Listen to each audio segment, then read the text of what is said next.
I can still remember what it was like the first time I stepped into a race car. The sound of the engine, the anticipation, but I never could have imagined where this journey would take me.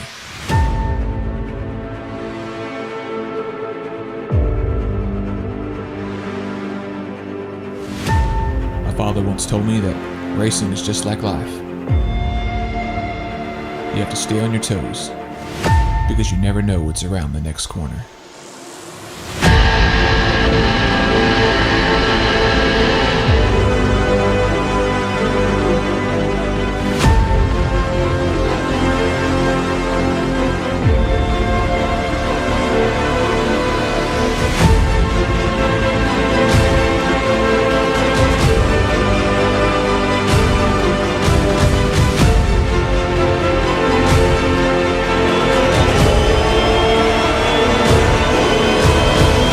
My name is Bill Watson, and this is my story.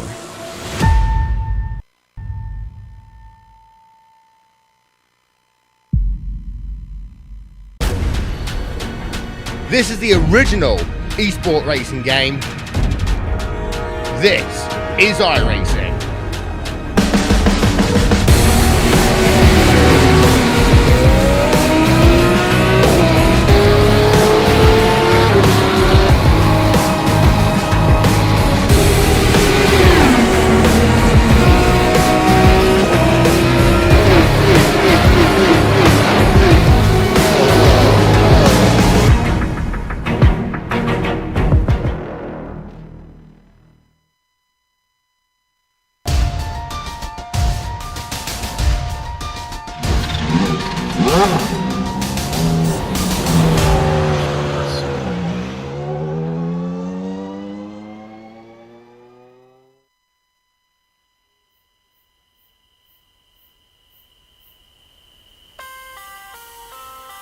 From Circuit of Spa-Francorchamps, it's the Global Sim Racing Channel's final round coverage of the Batteries Not Included 2019 Spring Season Championship.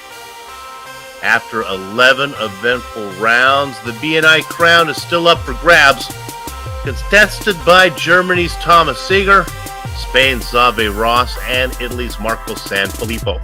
We'll drill down on the specifics of that points race in a bit. For now, settle in and get comfortable, because all the excitement of the simulated FW31 action, from green flag to victory donuts, will stream your way live as it happens right here on the iRacing Esports Network.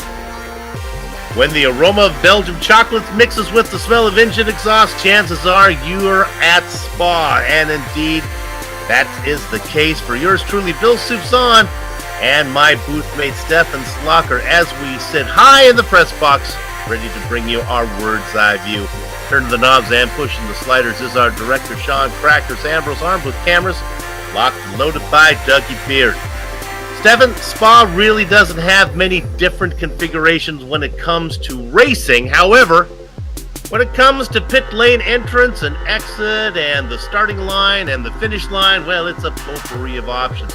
Help me and the viewers out by telling us, where do the drivers start, where do they finish, and how do they pit? Well, first of all, bonjour et bienvenue to beautiful Spa-Francorchamps. The pit line for today is quite basic. So what you see on TV for Formula 1 is what you also get here today. Namely, the Grand Prix pits configuration with the start and finish stripe right out of the last chicane. And GP is in Mugello and clocked a new world record speed of 356.7 kilometers an hour or 221.64 miles per hour. F1 cars reach a mere 319.6 kilometers an hour or 198 miles per hour here in Spa-Francorchamps. It will be interesting to see how close these cars can get to the 2009 track record of 144.503. 19 turns are located around these 7,004 meters of racetrack. What you really can't see on this overlay, though, is the height difference, a whopping 100 meters. To better showcase you that and the challenges Zikri Spa-Francorchamps has to offer, we will now send you trackside with our GSRC lap guide.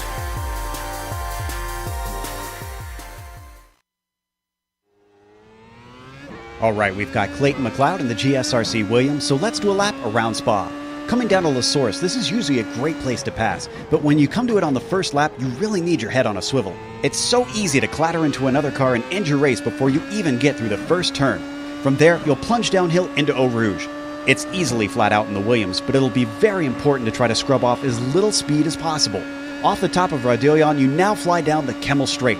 If you can withstand the dirty air, being within the draft of the car ahead will give you a great opportunity to go on the attack. The big issue is with the added speed, you need to make sure not to outbrake yourself into Lecumbe. With the track switching back, it's possible to see successful passes from either side. From there, you come to Malmedy, which needs a little lift to make it through. Then it's back downhill towards Rivage. There might be opportunistic passes that happen here, but the toughest aspect of this corner is its off-camber nature. Cars will want to understeer badly. Immediately, you're thrown into no name and the valley opens up before you. You've got no time to take in the sights because up next is Pouhon. The incredible downforce of a modern F1 car means you're only lifting in the first half and then powering off the second part of the corner. Be careful not to straddle the curbs on the exit, and finally you're at the bottom of the hill. That brings us to Fagnes, where there is occasional passes, but it's tough to make it work. Switch sides again, and then you've got Stavelot. The first part of this turn is what matters because you don't lift until the second half. Getting a good run can make a huge difference in your lap or whether you can attack or defend on the car you're battling with. You're flat to the floor and straightening out the track along the backstretch, which eventually comes to Blanchimont. Stay in it and trust the downforce that comes with 190 mph speed. Then slam on the brakes for the bus stop. The main thing you don't want to do here is crawl on top of those big red sausage curbs because they'll really upset the car. From off there, try to avoid wheel spin, and as you run towards the line, you've now hopefully finished a lap around Spa.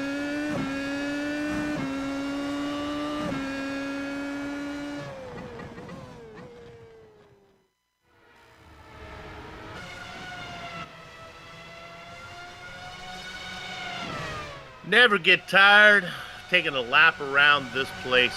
Joe Peak doing what he does so well. All right, let me give you an update on the points. GSRC is dedicated to the viewers to understanding the points race as clear as possible. That's why we're showing you two different versions. Understand that while this is a 12-race season, drivers only get to keep 8 results. So when we look at it, we can look at it in two different ways.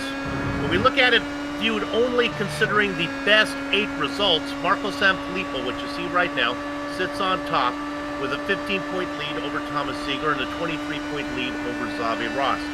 But when GSRC, when we go the other way, we think this perspective gives a false view of how it really works. When we take a look at the point standings, when we consider forcing all the drivers to drop their four worst scores, look how it changes. Xavier Ross, who was in third, is now at the top of your chart. Marco Sanfilippo in second, not in first. Thomas Seeger in third, not in second. Why the difference? Well, the answer is easy to see. Look at the number by the droplet for each driver. That number is each driver's largest unscored result, what I like to call pocket points. You see that Ross was not able to count a 42-point result. Marco Sanfilippo, however, had to suffer not counting a 90-point result, and poor Thomas Seeger is pained to miss out on 129 points that he scored that will not count towards his championship race. We think that Xavi is in the best position to win the championship, but Marco is right there, and the math still works for Seeger, although he's going to need some misfortune to find the drivers he is chasing. All right, forgive me if I took you a little too far into the weeds for that one, but being the final round at GSRC, we think it makes for a better broadcast if you, the viewers, really have an in-depth understanding of how the championship is playing out. Something much less weedy is the race details, Steph. Well, today, our last round of the season, round 12 of the official iRacing Grand Prix Series schedule. Today's race, 29 laps or 126 miles in length. One pit stop, as always, is required. We think that they can go about 70 miles, maybe 18 miles on one fuel tank. Setups completely open, incident cap, standard for iRacing, 17 incident points, and for the BNI Championship. And they use the official iRacing points you would also get while participating in the iRacing Grand Prix Series. The best of the best in the iRacing World Championship, as well as many of the top private leagues like the one you're watching right now, are showcased right here on the iRacing Esports Network. If you haven't done so yet, make sure that you subscribe. GSRC is proud to be part of the IESN stable of broadcasters. Let's go ahead and take a look at the weather. Unlike what it's usually like here in Belgium, it's nice and clear today. What do you think, Steph?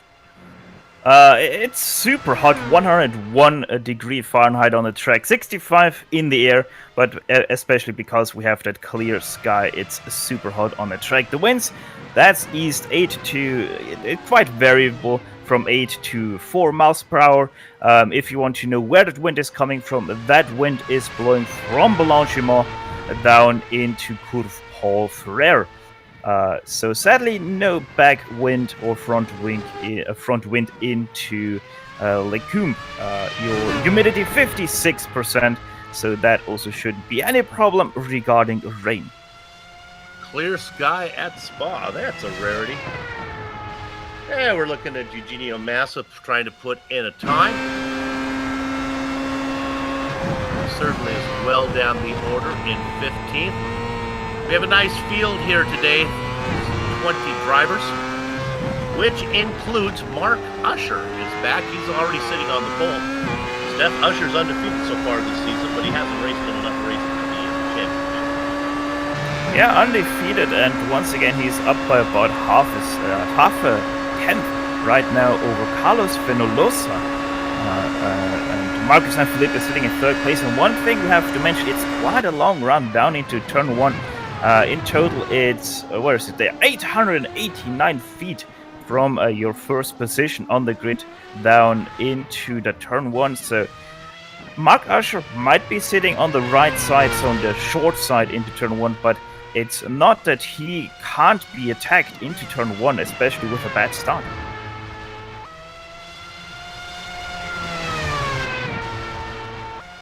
There's Mark Aschenheimer working his way around.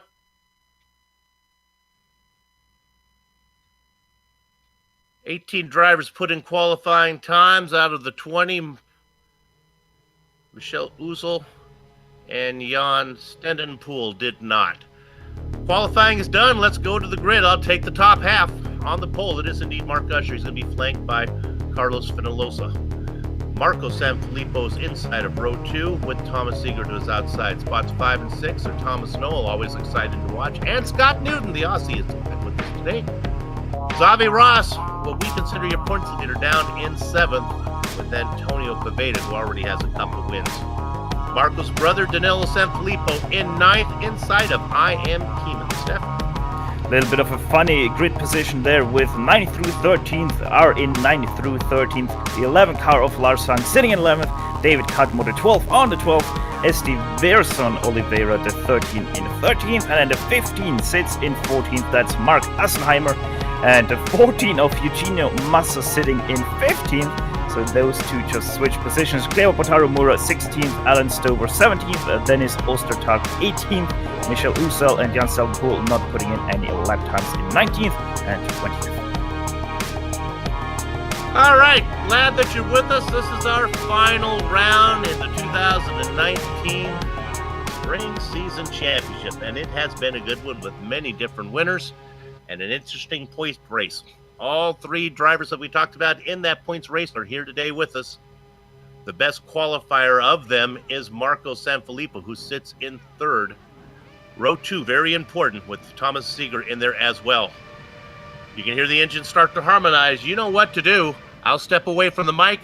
Gather up your chickens, take cover behind the cows, because the horses are out of the barn. They head down into the Source. It is Mark Usher first in there. Now the Stampede working their way around the hairpin. They go 2 and 3 wide, but so far everybody gets through. 20 drivers safely working their way up to Orange. Seeger with a very bad start, launch of turn 1. There's a little bit of a side-by-side contact between Poveda and Thomas Snow, but that sorts out also Mark Assenheimer with a good start himself. He just went 3 wide. Now attacking Thomas Seeger. Thomas Seeger going to defense. That is the first battle down in the line, but Thomas Seeger able to retain his, I think that's 6th, 7th position. Fast driver Antonio Poveda. Looks like he had to serve a slowdown penalty as he had to go off at Eau Rouge. That was really costly when you get those early. He has fallen back into 15th position. We'll keep an eye on him. Certainly he will work his way through the field. Up front, it is Mark Usher doing what he does. He is not only leading, he is crushing the field. Cooking with hot fish grease is Mark Usher. 2 seconds up on Marco Sanfilippo, who is under attack right now from Xavi Ross. Xavi Ross looking dicey. He wanted to go to the outside, but Marco Sanfilippo crushed that door. Not only slammed it, he crushed it so hard it went right through the room it was closing. But yeah, Xavi Ross right now looking very dicey. I think that he can go with Mark Usher, but Mark Usher already about nearly 3 seconds up on Marco Sanfilippo, so really hammer time from him as we're used to from a lap 1. Down into the bus stop for the first time as they complete that first lap. Big movers. You got to give Xavi Ross credit. He gridded in 7th position. He is up 4 spots already. Nice job from him as he chases Marco Sanfilippo. The other big name in our championship race is Thomas Ziegler, who has fallen. He was in 4th. He's doubled that as he races an 8th back there now behind I Am Keeman. They're coming at you. There you can see the blue car of Keeman there, and then Ziegler right behind him. We're right on board with Keeman, and here comes the German driver right now, going to the inside. He'll have the preferred position, as I think he's going to get this done until boom, and he does. Yeah, great pass by Thomas Ziegler, putting himself up now to 7th position.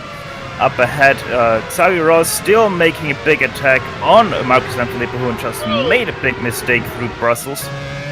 Indeed, boy. Sanfilippo just shut the door on Ross. These guys are racing really close together. This is the kind of racing that Ziegler needs if we talk big picture. If these two guys were to get together, that is what the German would need. He needs a little bit of incidence from Marco and Xavi to give the math the possibility of letting him sneak in the championship. Great battle from second back as Usher drives away. Go way back to 16th position. That is Cleo Botaro Mura there. He is defending his 16th place from Michel Uso. So Michel climbing up the ladder ever so quickly right now. Not the fastest gainer right now after 1 lap, but there he goes to the inside. Not really expected by Cleo Botaro, so he went way over the curb. Let's see, brakes later. And Michel Uso takes away that 16th place. He gets that spot done. All this going on behind Mark Usher, who is driving away with it. And driving away he indeed is. Last lap, you saw it on your screens at 148.493. Fastest lap of the race, about 4/10 faster than Marco Sanfilippo. And here's a battle for 4th position. This is the Aussie Newton trying to defend off the pass made by Fenolosa. Carlos gets that done, move him up into 4th position. As that settles down a bit, we ride on board with Fenolosa looking back at Newton as he'll try to drive away from him. As we leave this one, I want to go talk about the driver who's working his way through the field. 12th position right now, Antonio Paveda. He fell back to 15th position because of that early slowdown penalty. He'll be up on the back of Mark Cudmore, Mark Asselheimer there in a minute, and then it'll be a while before he gets to Danilo Sanfilippo. But we'll keep an eye on Paveda as he works his way through the field. And one thing we really have to mention about Scott Newton. He didn't race this car for 10 weeks about last here in the BNI Championship, so he most definitely a little bit rusty with this car, but hey, I will take a 5th place every single time that I would say I'm rusty in a car. He works ahead now. Good battle right behind him. This is Thomas Knoll and Thomas Ziegler, a pair of Toms going at it as they head down into La Source. This is 6th position. Knoll, very exciting. In fact, Ziegler is kind of sandwiched between two really exciting drivers where things always seem to happen. I'm talking about Knoll and I Am Keeman. Keeman especially. On top of your screen, very quickly you saw it. Marcus Sanfilippo is starting to match the pace of Mark Usher, who did close in by 3/10 again on him with that 47.972, which is only 2/10 away from the lap, or sorry, it's actually 6/10 away from the fastest lap in the real life race here in 2009 that these cars did. Be right on board with Seeger, now back in 8th position. You know, just to follow up on that point you were making, Steph, you're absolutely right. Sanfilippo is closing in on Usher, and he's left Ross behind. You guys can watch the intervals up on that top line of the overlay there of your screen. We ride on board with the German driver, still in the hunt for this championship, especially if Marco Sanfilippo and Xavier Ross happen to get together. Nice little battle for 6th. He's got Noel and Seeger. It won't be long till I.M. Keeman gets in there as well. Let's go ahead and check back in on that battle in 10th position. We talked about Pavetta. Well, he already got Cudmore. It happened so quick. Now he's working on Assenheimer. Pavetta already with a couple wins this season. And there you Stay can on see this one as they head down. Go. Pavetta really having much less downforce than Assenheimer. There he goes on the brakes way later. Does not make the move though. He was a little bit too far back on Assenheimer, but that move is probably done and dusted by the time we get up to LeCun. You're right, with that straight line speed that Pavetta is able to put in that car as he comes around the source right now. Now he'll get on the throttle, and even though the interval is literally probably 12 car lengths by the time they get down to La Source, I would think Pavetta would be able to get in. Which is also, by the way, the longest full throttle stretch we have on this track, a whopping 1.25 miles long from turn 1, which is La Source, up to LeCun at the end of the Camel Straight, but Pavetta not able to close in whatsoever to Mark Assenheimer, which is a little bit surprising. Assenheimer honestly must be listening to the broadcast, going to prove the commentator wrong as he gets on the gun a little bit. All right, let's go up to the 8th position. This is Keeman and Sanfilippo. These are the drivers. These are right ahead of Assenheimer. About 3.5 seconds ahead. The brother of Marco, who sits in 2nd right now. We take you through the field, get you an idea of how these things are working. Racing out of Palermo, racing on American server. This is how international they get here on iRacing. I'm Keeman racing out of Benelux. So, yeah, you're gonna get pretty much all nations together here on iRacing, against which you can race. And a quick update on the 2 guys in front. Marco. Oh, Scott. Now Newton is closing as we look at Scott Newton. He's still racing back there in 5th position, right behind Fenolosa. Seeing if he can run him down.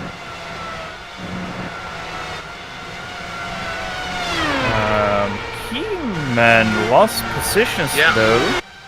You're right. You know, we talked about it was Noel that we were bookending. Noel and Keeman were bookending Seeger. Where is Keeman now? Keeman is well down into 11th. Yeah, Keeman probably because of the pressure from Danilo Sanfilippo, just a little bit too hard on the throttle out of the chicane, and he spun it a little bit, but didn't hit anything. He's now behind. That is David Cudmore. So he's down in 12th position now.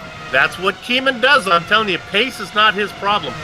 Let's go ahead and look at this battle for 10th right now with Assenheimer, Cudmore, and then Keeman, who's going to be going through here. He's the fastest car, assuming his car isn't damaged from his incident. Ahead of these guys is Pavetta, who has already worked his way through him earlier. And here comes Keeman. Yeah, he'll be hungry. Tried to stick it into Path, but David Cudmore having a little bit more downforce, he was able to retain his position. Let's see what happens out of Paul Ferrer.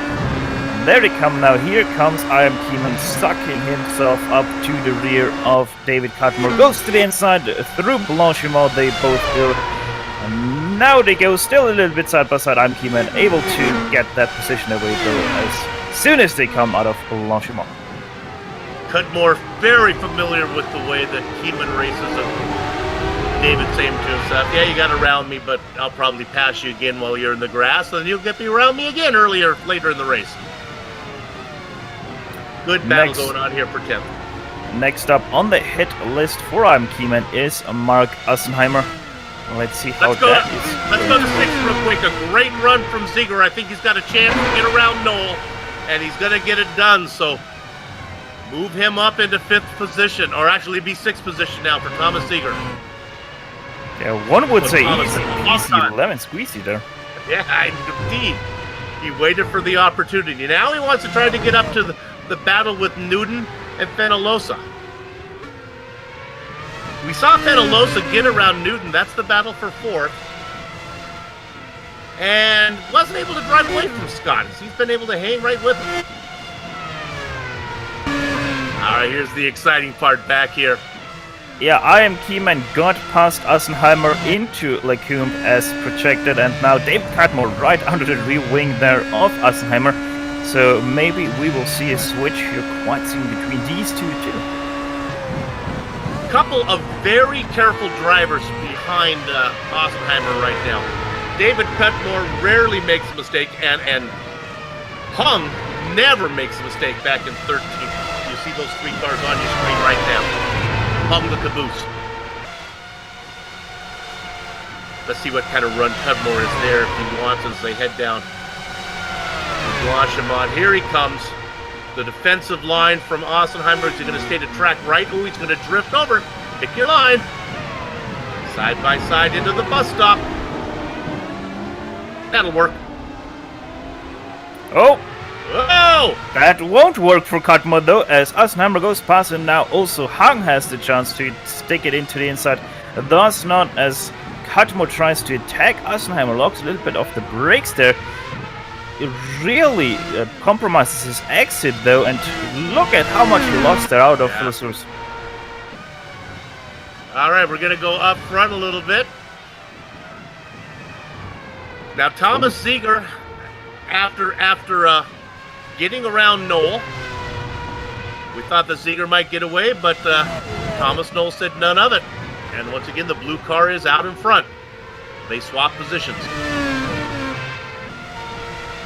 And in behind, we said it and it happened. Lars Hung got past David Cutmore into Lecumbe. So he is now your 12th place driver trying to chase down Mark Assenheimer. Nice little 2-car battles sprinkled around, 2- and 3-car battles throughout the field. Want to check in on 4th position real quick. This is Scott Newton. He continues to stalk Carlos Fenalosa, and I keep waiting for Newton to get up there and make the pass, but this is not going to happen, as he's going to close in as they head towards the bus stop. Gets to within 3-car lengths.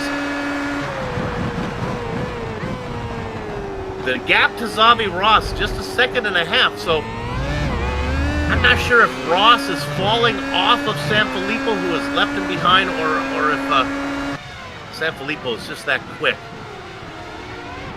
Seems like Sanfilippo found something in his setups which made him faster, because last lap he once again did catch up to Mark Usher by 2/10, but Mark Usher is pretty much on pace with Marcus Sanfilippo, as the gap between those two stays with around the 3-second mark. Xavi Ross 2 seconds now behind Marcus Sanfilippo, and there comes Scott Newton.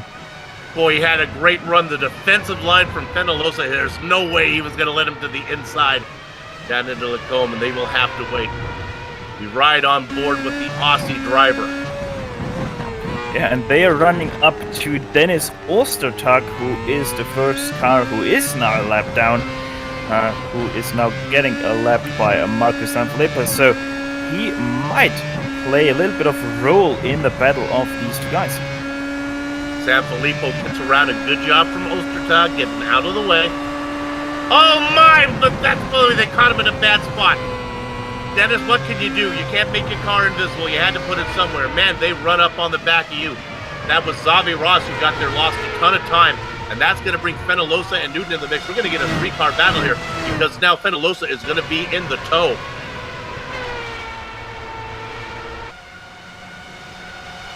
As those 3 guys battle for third as they head down to the chicane. We will stay on that battle as that's a good one to watch. Things are settling out behind. We follow these guys along. The only real other battle out there right now is this 3-car battle between Ossenheimer, Hung, and Cudmore. We'll come back and look at that when the action slows down up here. But we've been jumping you around a lot. Let's watch these guys race. Especially since it involves Xavi Ross, who we think right now is in the best position for the championship. Third should win it for him.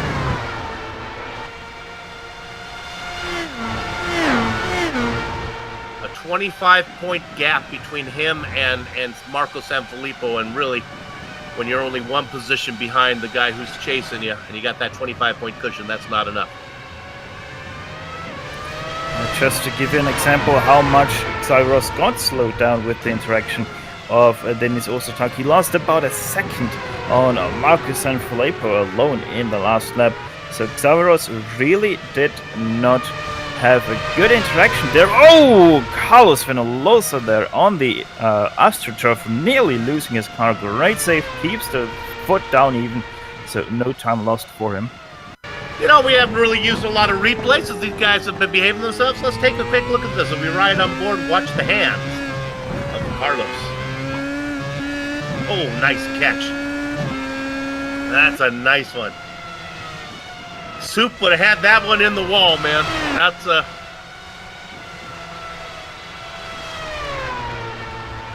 if you're not an iRacer or you're just not up at this level, it's hard to appreciate what really happened there.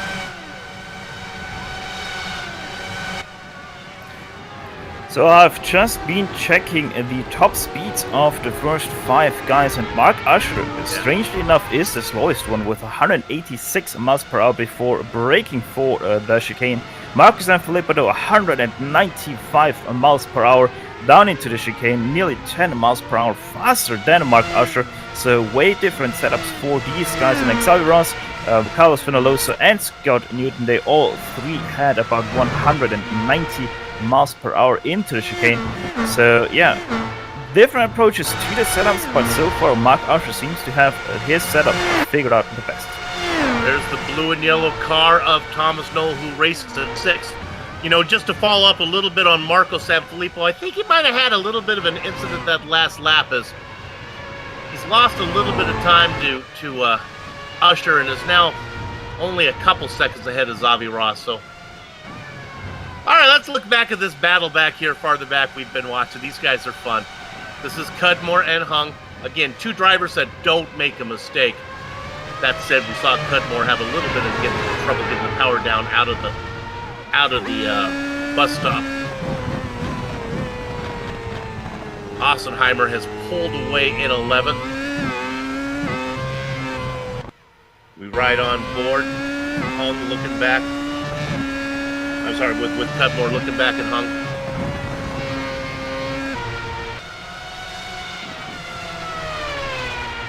These guys race in 13th, 12th and 13th.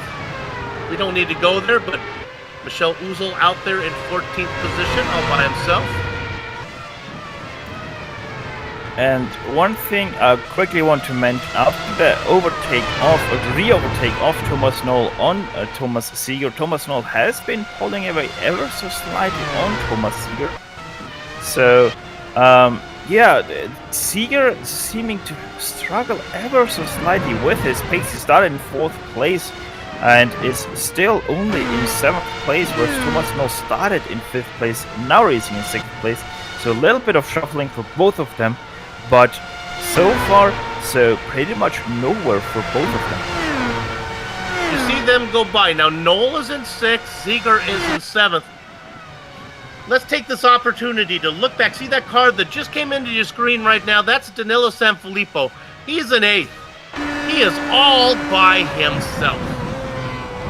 He's doing his best to run up to Ziegler. He's about 2 seconds behind him. He's got about 4.5 seconds back to Boveda.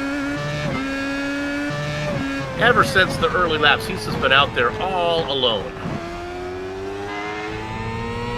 All right. Look at Cudmore as he's gotten around Ossenheimer. This battle continues to shake up. Remember when last we were here? Yeah, let's go ahead and take a look at the replay of this one, see how Cudmore got that done. Last time we checked in, Ossenheimer had a pretty comfortable lead. That's Cudmore in the middle. Go, Steph. Everything started a little bit further down the road. It started out of the chicane where Ossenheimer had a little bit of a wiggle, which made him go out of the throttle, and that led up to this pass where David Cudmore went around the outside of Mark Ossenheimer and got that job done, moving him up into 11th place. And now Lars Hang looking very gingerly at the back of Mark Ossenheimer.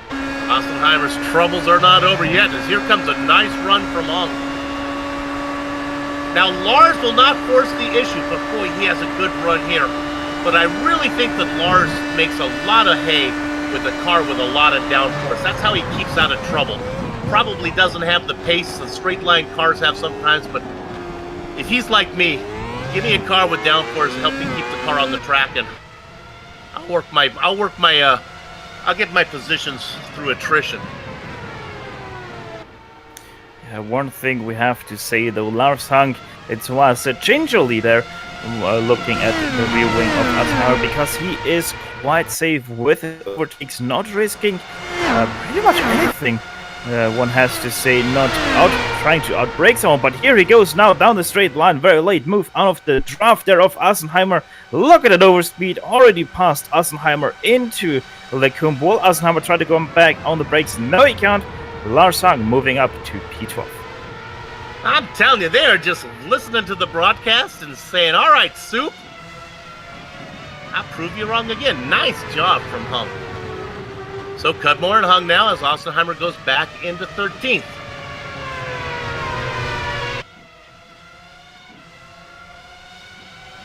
Let's check in on two drivers we haven't talked much about. Ninth position, Poveda.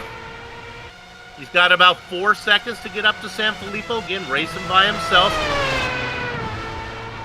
He had a good run early on. Made a mistake on La Source for that very first, Blanchimont on very first lap. Got that slowdown penalty. That was a crusher. And then behind him, I Am Keeman, who also had issues. He's back in 10th. It's rather long after. Was that what it was? Thank you. Yes. What am I? Yeah, I pulled up it early here. Blanchimont is the second last corner before the chicane. But Antonio Ortiz Poveda, we have to say, he is 4 seconds behind Danilo Sanfilippo, but he is actually losing out to him ever so slightly. 5/10 to 3/10, 7/10. It always varies between that, but Poveda is not up to pace here today. Just about at the halfway mark. They're working lap number 14. We're expecting pit stops to commence soon, as mentioned in the race details, as Massa had a problem. Oh, we got some contact, I think. Oh, I'm sorry, this is probably too far back. We're not going to have this one. We'll look at Massa. Or, no, he's actually pitting. Yeah. Just a pit stop. We don't need to go there, but Jan Stedenpool had a little bit of an issue. Probably too far back to catch. So there's the first of our stops. All right, we go up to 4th position, and this is Penaloza. Here comes Newton. Steph, things might start to heat up now as we get close to the pit window. Drivers like to be first down pit lane if they can. Yeah, as said, we're expecting them to go about 70 miles in this race, so another, 3 laps, I would imagine.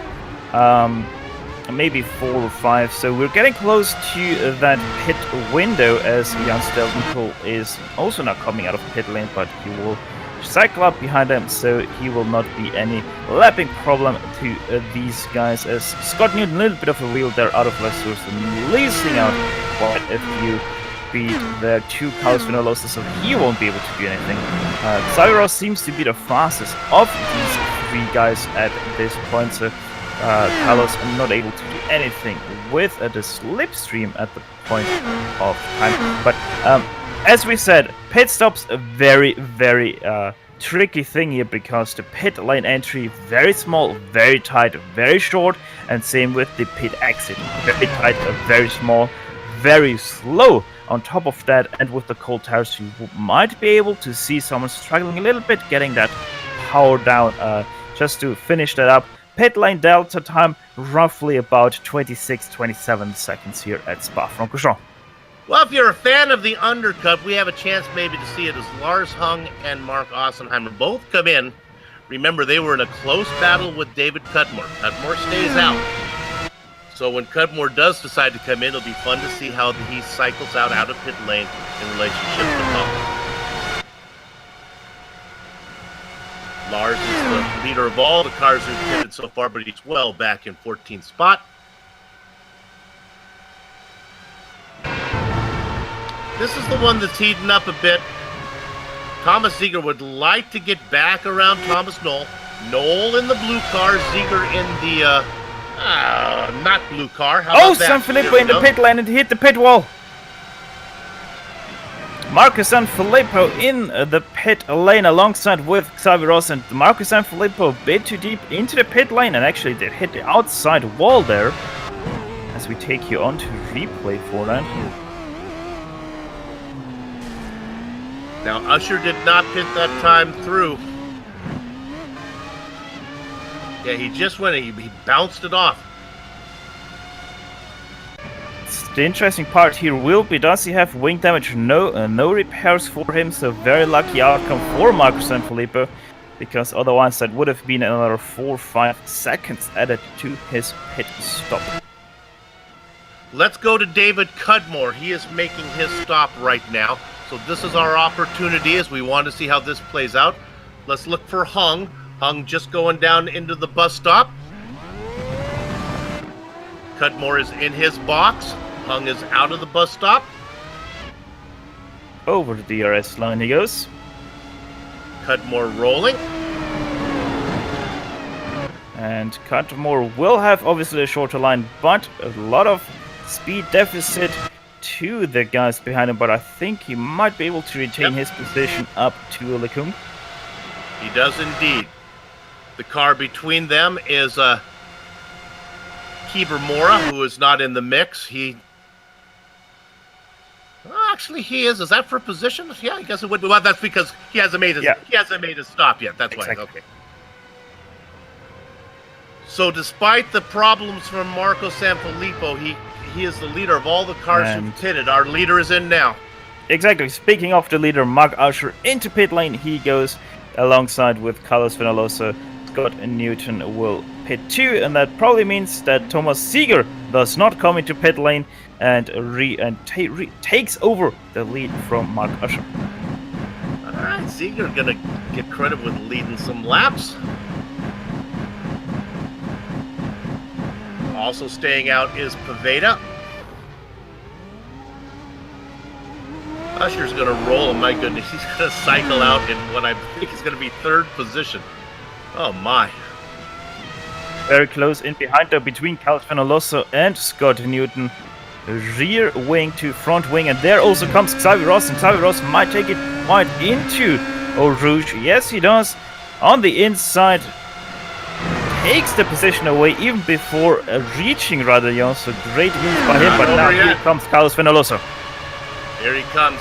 Ross does not protect the inside, and also a nice bit of run back there from Newton in the mix. Boy, they came out a lot closer after the pit stop than they did before the pit stop. Ross had a comfortable lead. Vinalosa and now Newton. This is a good battle for what will be, I think, 3rd when this all settles down, right? Am I counting the numbers there? Will it be yeah, 3rd? And Carlos Vinalosa and Scott Newton proving once again what I say in nearly every single race: the overcut is more important than the undercut. You're not going to do anything with an undercut because the guys that you're gonna undercut will have lighter fuel. They will have good tires because these are simulated Bridgestone tires, and those Bridgestone tires have a life range of a wreck. Look at this battle. Newton gets it on Fenolosa. Fenolosa not done. He's going to go. They are Cialis bathtubs now down into Blanchimont. Again, look at the Fenolosa trying to find a way. Now he's going to try to the outside. Cannot get it done. And all this lets Xavi Ross run away from it. Yeah, Scott Newton making haywires there, but here comes Carlos Fenolosa once again. No, does not. Scott Newton overshooting turn 1 a little bit there. It's not too much of a problem because La Source is quite cambered on the inside, so he retains his momentum and continues to lead that P4 battle. But here comes Fenolosa once again. Oh, this one is done and dusted. They pull alongside. Newton trying to ease his way over to get a run into Lacombe, and he hangs in there. They'll go side by side through there. They do not touch. Nice racing. Nice trust from both those guys. The pass is made. Scott very much still in the hunt, though. What this has allowed, though, is Xavi Ross to pull away from these guys. They came out nose to tail out of the pit stop, but now Ross pulling away, trying to run down San Filippo. That interval, Steph, only 1.3 seconds. Yeah, and wait, did I miss something, or did Seeger have a problem? Oh no, Seeger did pit, that's why I'm seeing him leading. Yeah. Alright, sorry, that is my timing didn't catch up, but yeah, Antonio Ortiz Poveda still leading. Let's see if he pits this time. Surely he has to pit this time. Fingers crossed he doesn't prove me wrong. Into second last turn, and there he goes into pit lane. If I can read my notes right, I think we're gonna... Oh, and he got a piece of it. We'll go on board with Poveda. Antonio Ortiz Poveda, they're testing how hard the concrete is, and sure enough, it's harder than his carbon fiber race car.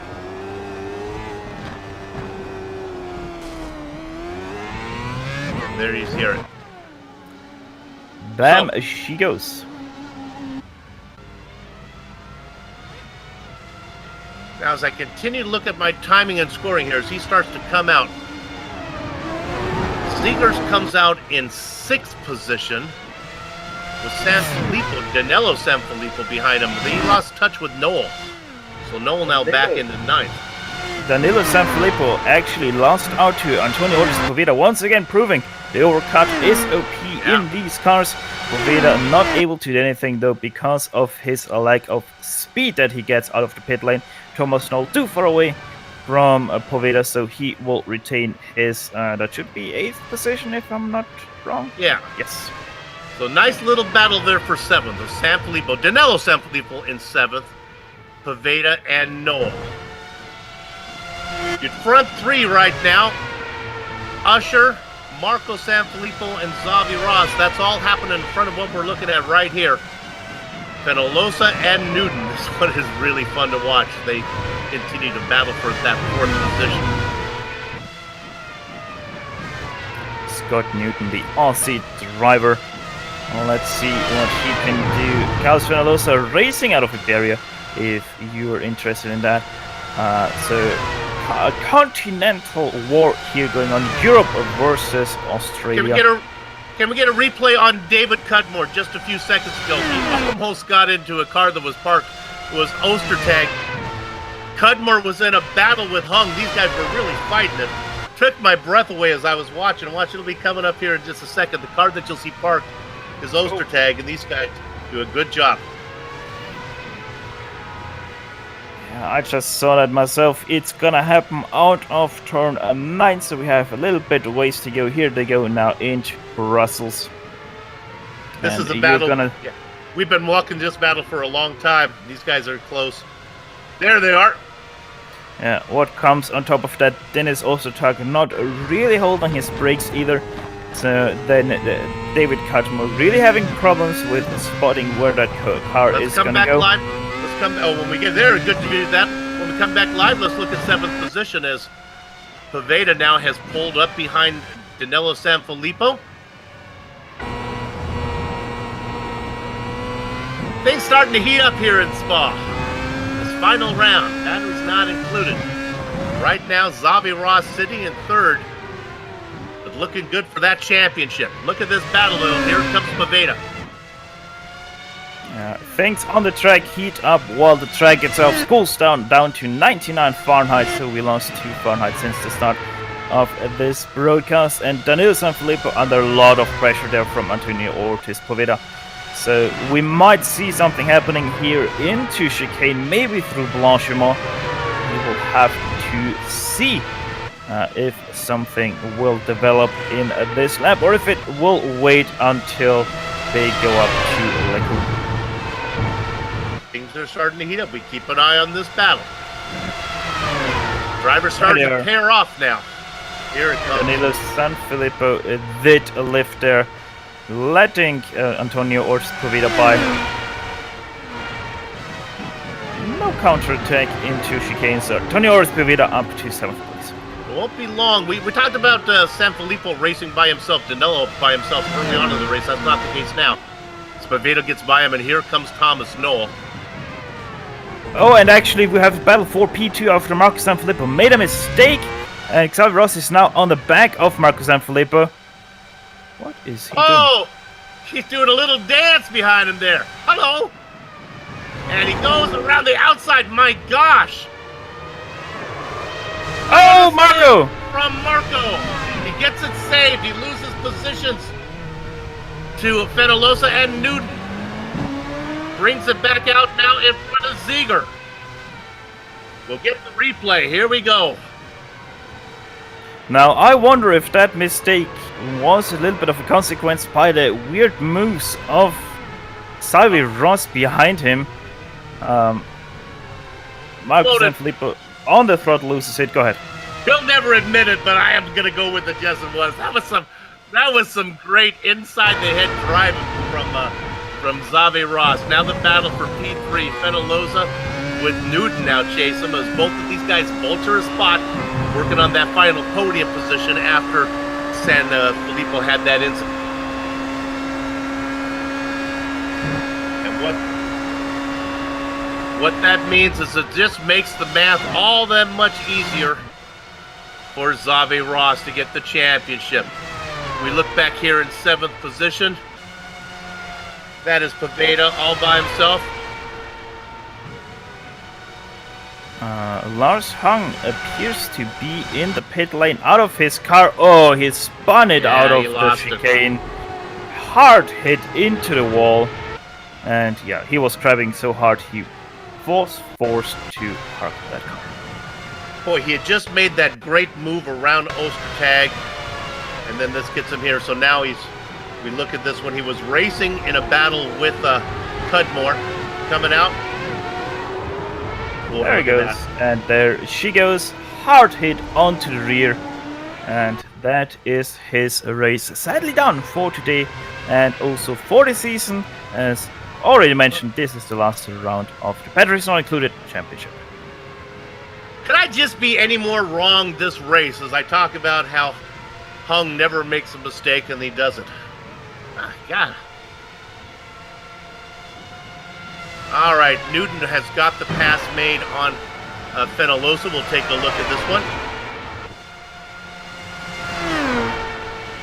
Yeah, only on one of two possible realistic overtaking chances into Lecombe, side by side down Camel Street. And then a great maneuver by Scott Newton there to take away the 3rd place from Carlos Fenolosa and moving himself up onto the podium. Okay, so let's catch our breath here. Mark Usher is our leader, and he's comfortably out in front by 9 seconds. He just got around the car of Alan Stover, who's a lap down, racing in 16th. First car 1 lap down. Let me go back and look at our driver in 2nd now. It's Xavi Ross. He's got about 2 seconds on Scott Newton. Newton is coming. Ross doesn't need to fight with anybody now. The championship is his if he can just get the car anywhere up front. Now the battle for Newton and Fenolosa. This thing is long from over. they've swapped positions multiple times. Yeah, I think the real question there is between Newton and Fenolosa is, can Fenolosa stay with Newton? Because Newton seemed to be always the fastest driver, just not able to make a move happen. So yeah, Fenolosa will have to remain and see if Fenolosa able to stay with him or if he starts to drop away. With Hung having an incident, the battle with Cudmore has gone away, but can we go to 10th position real quick? Because here he comes. I am Keeman. That's always fast and always well back in the pack is I am Keeman. Won't be long till he runs down David Cudmore. We ride on board with Keeman in fluorescent blue machine. I am He-Man and he is David Cudmore, the green car versus the blue car. He-Man not able to come up yet, but he is steadily about half a second faster per lap than David Cudmore, so he is going to be in no time under the rear wing of David Cudmore. It'll be a while before that happens, but it's nice to give I am Keeman a little love. Another driver on the move is in 8th position. Thomas Knoll and Pavetta. Antonio got relegated down the orders, worked his way back up into 7th. Knoll, for much of this race, was in a battle with Seeger. Knoll's beginning to come in here. I think he's going to get Pavetta here in a minute. Riding, looking back at Knoll.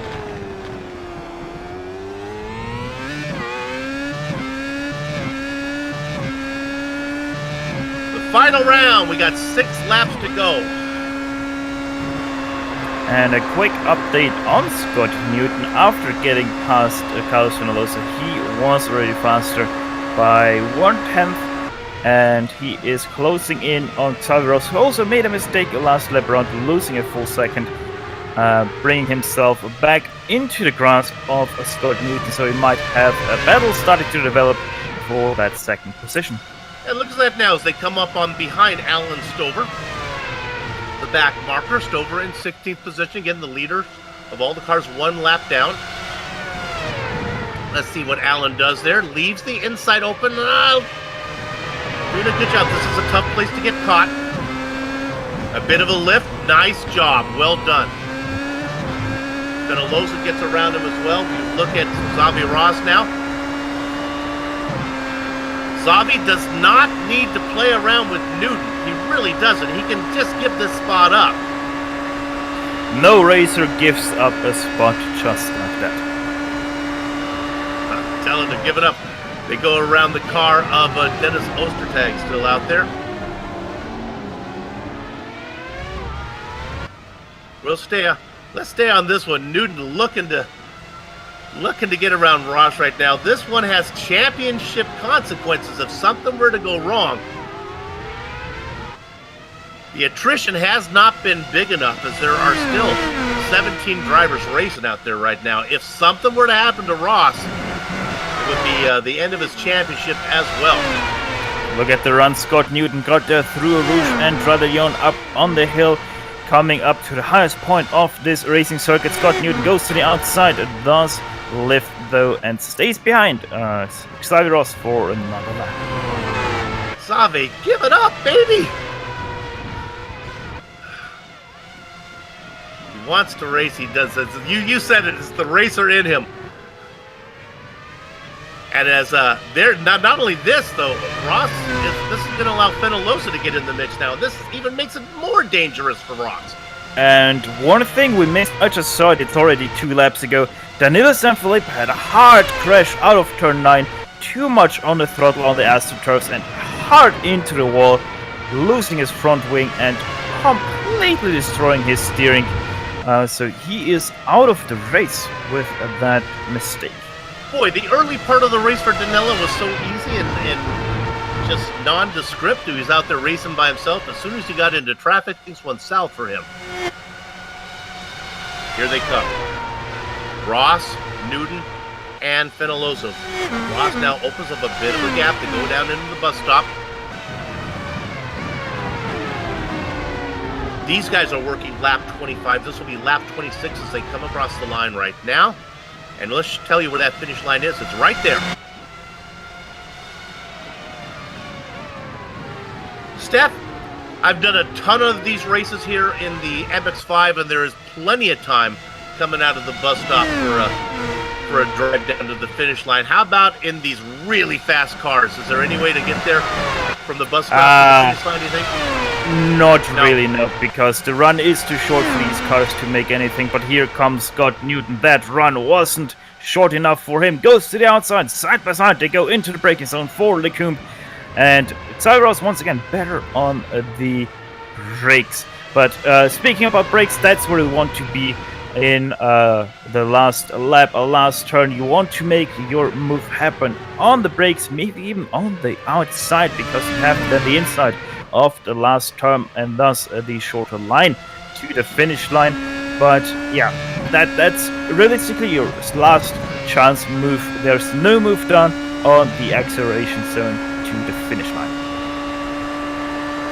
Friends, families, and fans of Xavi Ross right now are looking for any type of connection they can get to him, be it phone, text, tapping him on the shoulder, telling him, be careful, this is your championship that you're playing around with here.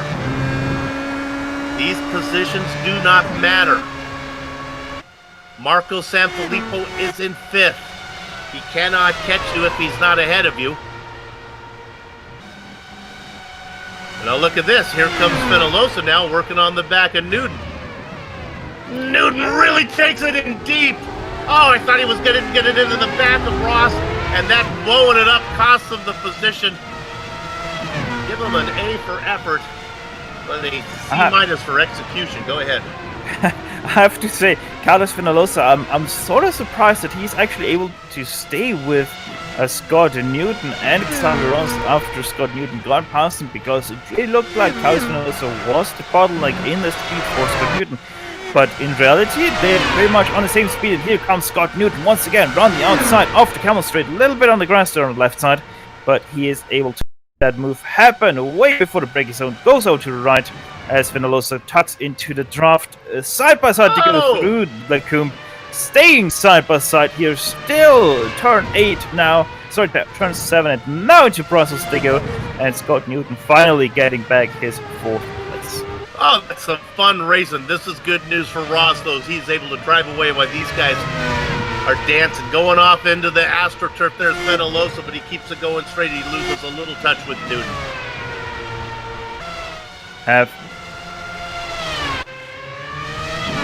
Yeah, we thought the blue car Noel would get there, and he's now run down Pavetta.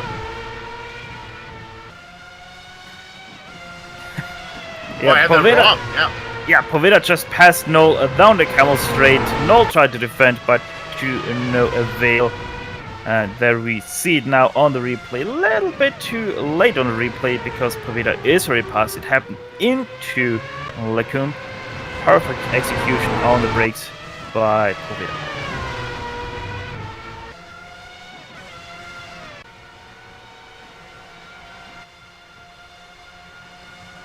And Scott Newton is now under attack once again from Carlos Fenolosa into a last chicane.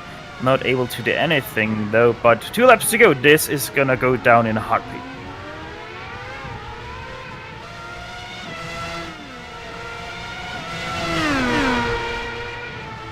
Yeah, we look at that battle. All this going on behind Mark Usher. 2 to go. Oh, look at this. How's that going to play out? And the pass is made. A little bit too late on the binders there for Fenolosa, but he was able to make the apex is good enough. But there's a twitch on the brakes. Not able to capitalize is Scott Newton. So Fenolosa stays in 3rd place, and the guy that's all smiles about that is Xavi Ross up ahead. Those guys putting on a show.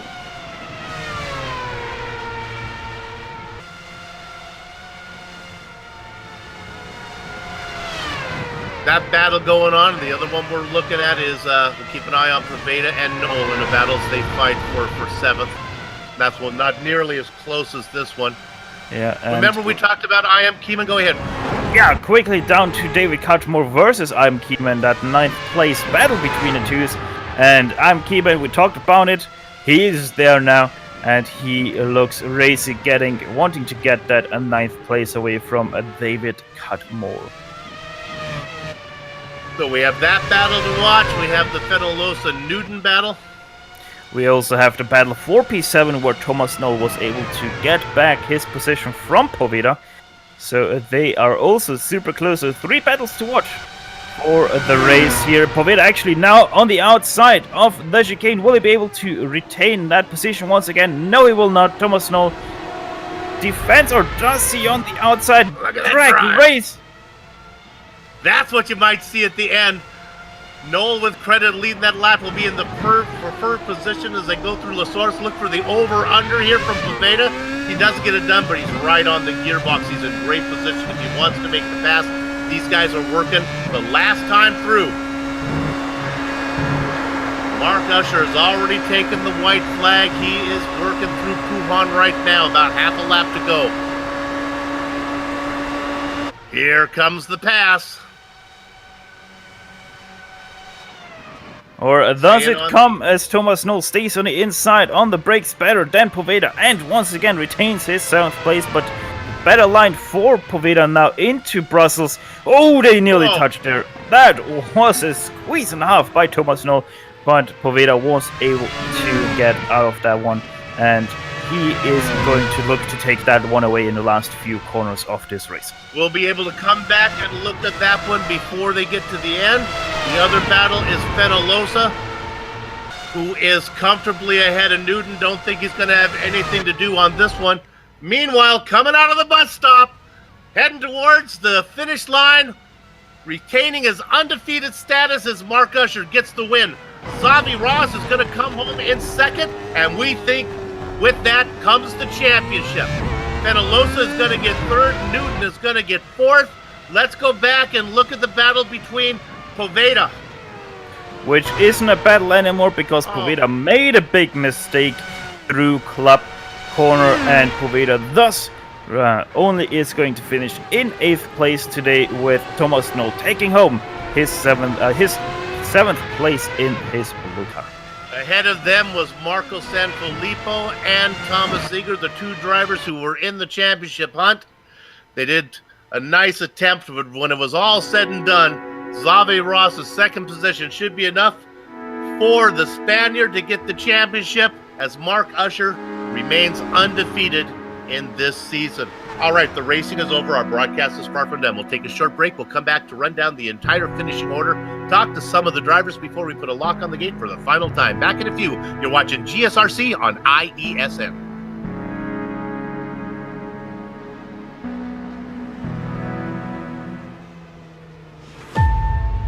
I can still remember what it was like the first time I stepped into a race car. The sound of the engine, the anticipation, but I never could have imagined where this journey would take me.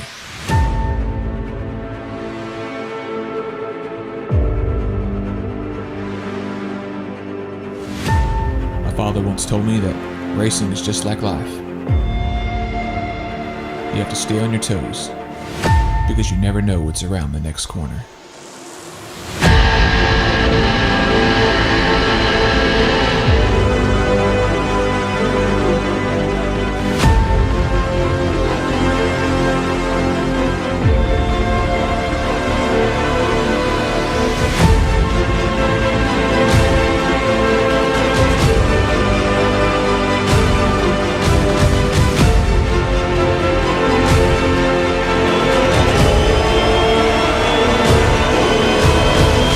My name is Bill Watson, and this is my story.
Streaming cyberspace into your place via the iRacing Esports Network from Spa. It's the Global Sim Racing Channel's final round coverage of the Batteries Not Included 2019 Spring Season Championship. The results are in. We can tell you the winner of the race, and we can tell you the champion as well. Mark Usher did not race in enough races to be in the championship up, but when he did race, he was perfect, undefeated this season. He picks up win. Xavi Ross took our breath away a little bit as he was in a battle with Carlos Fenolosa and Scott Newton at the end. Nevertheless, the Spaniard comes home in second, and that is enough to give Xavi Ross the 2019 Spring Season Championship. Carlos Fenolosa gets the final podium spot ahead of the Aussie Scott Newton. Marco Sanfilippo and Thomas Seeger go 5th and 6th. They were ahead of Ross in the, if you want to take the best of 8, but we knew that Ross was in the best position to win this one when you take into account drop races. Seeger and Sanfilippo and Seeger go 5th and 6th. Thomas Noel gets 7th. Antonio Poveda in 8th. Then there was the battle that we looked at. We were watching I.M. Keeman and David Cudmore. Cudmore made a mistake. That's why Keeman gets the best of that in 9th with Cudmore behind him. Stefan? Michel Ussel from 19th, not putting in a qualifying lap, up to 11th. He takes his 16 car. Mark Assenheimer, last car on the lead lap, from 14th to 12th with his number 15. Cleo Potaro Moura, the Brazilian driver, first car, 1 lap down in 13th. Eugenio Masser, 14th. Alan Stover, 15th. Dennis Ossotark, 3 laps down in 16th. Danilo Sanfilippo, first car not to finish today's race after hitting the wall very hard out of the last chicane. Lars Hang, 18th. Jan Steltenpool takes home 19th, and 20th goes to Estiverson Oliveira. And now we have the honor and opportunity to talk to our driver who finished in second, and I believe the championship. Let me dust off a little bit of my high school Spanish. Xavi Ross, ¿dónde vas con tanta prisa, baby? Nice job. Wow, what a feeling. Hello, welcome to all. And yes, I think I made it. Yeah, you're good. You're good. Less than Sanfilippo made a mistake, and that was the key. Very well done. We were very worried here in the booth, and I think the fans watching, your fans, as you were in a battle with Fenolosa and Newton there at the end, that would have cost you positions and possibly the championship. Yes, at the end, well, all the race was very close. All the cars in the same second, more or less. But in the end, after the pit stop, I went behind Marco faster and faster. And I make him a little bit nervous, and I overtake him. So, but later, I relaxed a bit, and the guys from behind were catching me lap after lap. But I can defend it. So here I am. We saw that indeed. You were making that Williams dance behind Fenolosa there as you were behind him. The feeling is. It was a good race. Congratulations. Yeah. Hey, how do you pronounce your first name? We've been saying Xavi the whole season. Do I have that right? It's okay. In Spain, we call it Xavi. Oh, let's go with that. We'll go with Xavi. Xavi and Xavi are too close. And the last name? Ross. Okay, we got Xavi Ross, your champion this season. Congratulations. Good job. Hope to see you next time. Okay, good job. Yes, I will come to defend it. That's a good one. That was a fun interview. Yeah, I like Xavi Ross. That's great. All right, Steph, who you got? Next up is the not Aussie of... No, wait, he's here. He's already here. I'm sorry. Scott Newton, the Aussie driver. Scott, yeah, I don't know. Is it kind of disappointing being so close to Xavi Ross and then only finishing fourth place? Yeah, hi, Stefan. Tough one to say, really, because of the fact that it's been a long time since I've been in an official race in this car, let alone gain iRating in this car. So, to come back, Spa's always been a tricky track for me. I knew that to get the banker lap in qualifying was around my pace, but yeah, to see what the other guys did, I was probably running a little bit too much downforce, and a few other things that I need to take into next season, provided that at the start of the season, at the start of this season, we were talking about it, the time slot moving to the odd hour, and then this being the same time as the league batteries not included. So that's why I hadn't turned up for most of the season, with other commitments as well. But yeah, I knew that I saw that Javi and was it Marco? Was they pulled a probably 2-3 second gap within the first 5 or 10 laps, and I knew it was going to be tough. But through the middle of the race, I knew that with the downforce that I had, at least I could keep pace with Carlos through the middle part. And I was a bit annoyed that I couldn't jump in with the pits, but obviously, as I mentioned, with the downforce, like there was nothing I could really do through Eau Rouge over the top of Radion.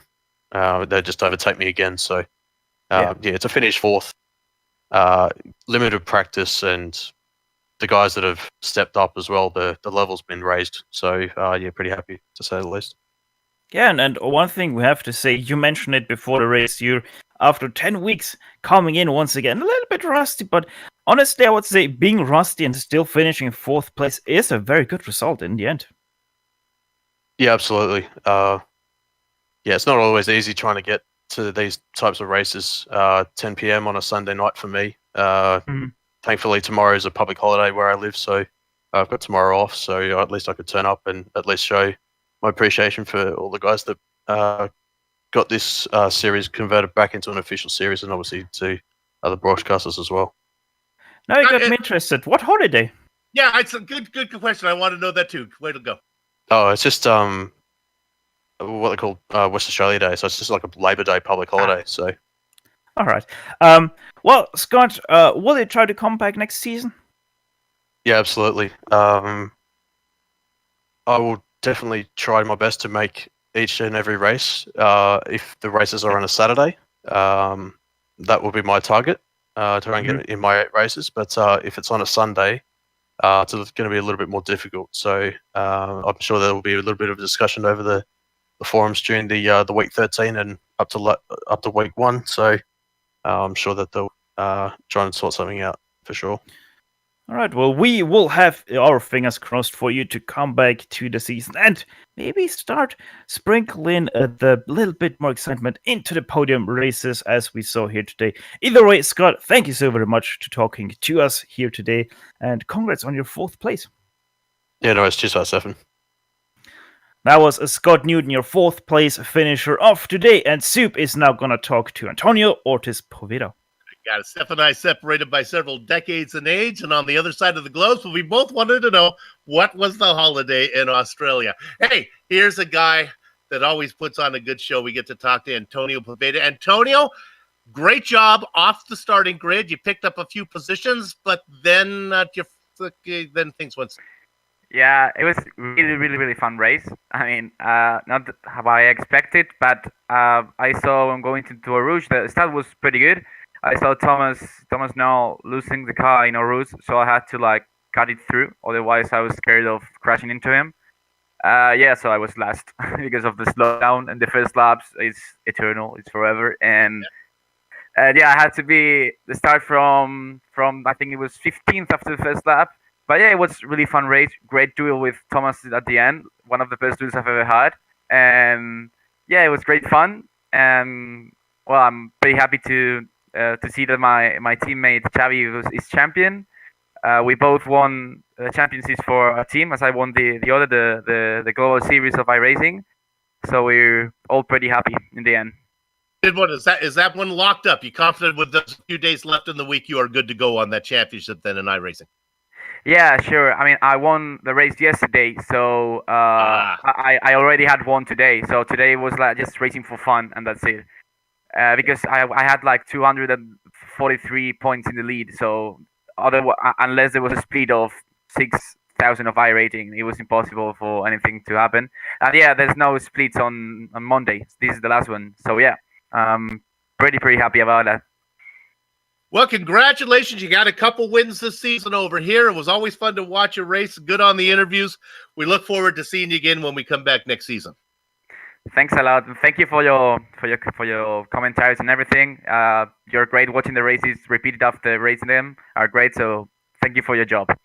If you want something really fun, try watching them while you race. I don't know if that really is. Yeah, that's complicated. Okay. All right. Congratulations, man. We'll see you down the road. Thank you. AOP, your 8th place finisher today, Antonio Ortiz Poveda. That's going to do it for us here at the Global Sim Racing Channel for the final time this season. Let's thank the people that make this possible by starting with all the people in the Williams forum community there, and especially Clayton McLeod for organizing this series and contracting with GSRC to broadcast it on screen now. Just some of the companies that provide the software and hardware GSRC uses to bring cyberspace into your place. Additional thanks to Juzo Lon, who gives us our wonderful music, see the screen, to how to get a hold of more of her great work. This concludes GSRC's coverage of the 2019 Batteries Not Included Spring Season Championship. We hope you enjoyed watching this season as much as we enjoyed streaming it to you. Rest assured, if asked, GSRC will be back to bring you next season's action. To find out more on when that will happen, why don't you do this? Go to globalsimracingchannel.com. We're also on social media at Twitter, GSR Channel, Facebook, Global Sim Racing Channel, and Instagram at GSRC_Gram. All of the upcoming races on our other series are listed on the screen right now, so check those out. Mark them down on the calendar so you don't miss a second of exciting racing action. Also, if you haven't done so yet, become a YouTube subscriber by heading over to our YouTube page and hitting that red button. Finally, on behalf of the entire crew, Stefan, Sean, and Dougie, like to thank all of you for watching as we watched Mark Usher win yet again. But the big news is Xavi Ross wins the final round, or comes home in second and wins the championship here at Spa. With that said, we're off to have fun storming the castle. So until next time, race clean, race hard, and we'll see you on the track.